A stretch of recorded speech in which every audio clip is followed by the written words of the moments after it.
আসলে তো বাইরে ইনশাআল্লাহ তো আল্লাহ তো বিদ্যা এবার টেস্ট করেন, একবার টেস্ট করেন, আল্লাহ তো বিদ্যা এ হলো 9 নাম্বার। আমানতদার হবে মুসলিম শাসক। কয়টা জানি গুণ হবে? 10টা। সর্বশেষ মুসলিম শাসকের গুণ, মুসলিম শাসক কোরআন সুন্নাহ অনুযায়ী ফয়সালা করবে। কি সুন্নাহ অনুযায়ী? কোরআন সুন্নাহ অনুযায়ী তিনি ফয়সালা করবে, তিনি বিচার করবে। এখন এমন কাউকে দায়িত্ব না দেওয়া, তিনি প্রথমেই কোরআনের উপর আনবেন। প্রথমেই আপনার আগে বলে টুপি মাথায় দিবে, তসবিহ দিয়ে বলবে না ইসলাম বিরোধী কোনো কথা বলবো না, কোন আইন পাশ হবে না। যেই মাত্র আপনার শুরু হয় তখনই বলে কোরআনের এই আইনটা এত জরুরি না দেশের জন্য। 10 নম্বর কোরআন সুন্নাহ অনুযায়ী যিনি ফয়সালা করবে, বিচার করবে। সূরা মাইদা 58 নম্বর আয়াত, সূরা মাইদা 49 নম্বর আয়াত। এই সবগুলো এই সম্পর্কে আল্লাহ বলছেন আলিহকুম বাইনাহুম বিমা আনজালাল্লাহ, তাদের মধ্যে বিচার করেন বিমা, ওই বিষয়ের মাধ্যমে, ওই বিধানের মাধ্যমে, আনজালাল্লাহ, যা আল্লাহ নাযিল করেছে, আল্লাহ নাযিলকৃত বিধানের মাধ্যমে মানুষের মাঝে ফয়সালা করেন। ইসলামী মানসিকতা রাখে, লালন পালন পালন করে এই জাতীয় মানুষগুলোকে ইনশাআল্লাহ এবার আমরা চেষ্টা করব তারা যেন আমাদের মুসলমান দেশের দায়িত্বে আসতে পারে এবং মুসলিম প্রধান দেশের 90% মুসলমানের প্রতিনিধিত্ব যেন তারা করতে পারে। আমরা আল্লাহর কাছে দোয়া করব ইনশাআল্লাহ। দুইটা দোয়া করব, বলেন কয়টা?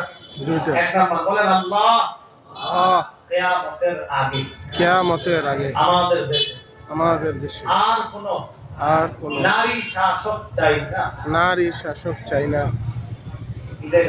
নারী শাসক। এটা 2 রাকাত অতিরিক্ত নফল নামাজ পড়ে দোয়া করবেন। যেন নবী বলেছেন লা ইউফলিহা কওমুন আল্লাহু আমরাহুম ইমরাআ, ওই জাতি কিছুতেই সফল হবে না যে জাতি তাদের নেতৃত্বে কোনো নারীকে বসায় দেয়। 2 নাম্বার দোয়া বলেন আল্লাহ আল্লাহ আজকে যে বয়ান শুনলাম 4 কাজের যোগ্যতা রাখে, 4 কাজের যোগ্যতা রাখে, 10 গুণে গুণান্বিত একজন আদর্শ মুসলিম শাসক আমাদের দেশে তৈরি করে।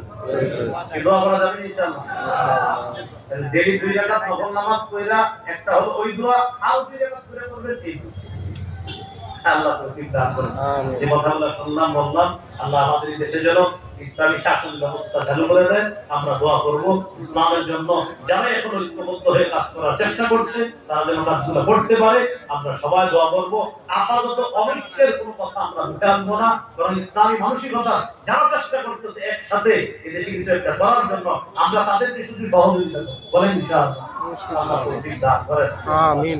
আমাদের ড্রাইভার ভাই একটা ঘটনা হয়েছে, বলতে গাড়ি কোথায় আছে জানি না, ওই মিম্বরে আমার গত বছর মনে হয় আপনারা 4টা বা 6টা দিয়েছেন, এখন 10টা আছে। মিম্বরে আমারও 1 থেকে 10 খন্ড আছে। এই মুসলিম শাসকের 4 কাজ, এই বিষয়গুলো আমাদের সামনে কোথায় আছে জানি, উনি বলছে বলে দেওয়ার জন্য।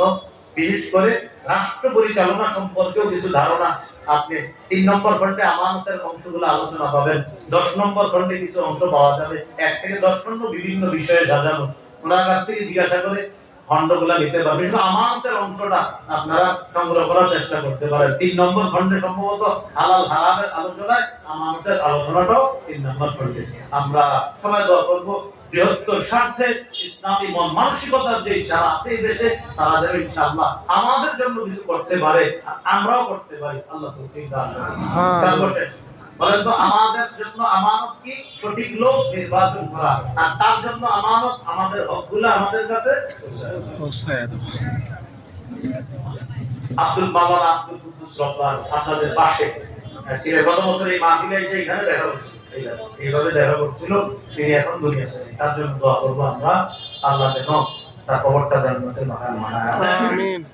আলহামদুলিল্লাহ রাব্বিল আলামিন, ওয়া আলা আলিহি ওয়া সাহবিহি ওয়া সাল্লাতু ওয়া সালামু আলা সাইয়্যিদিল আনবিয়া ওয়াল মুরসালিন।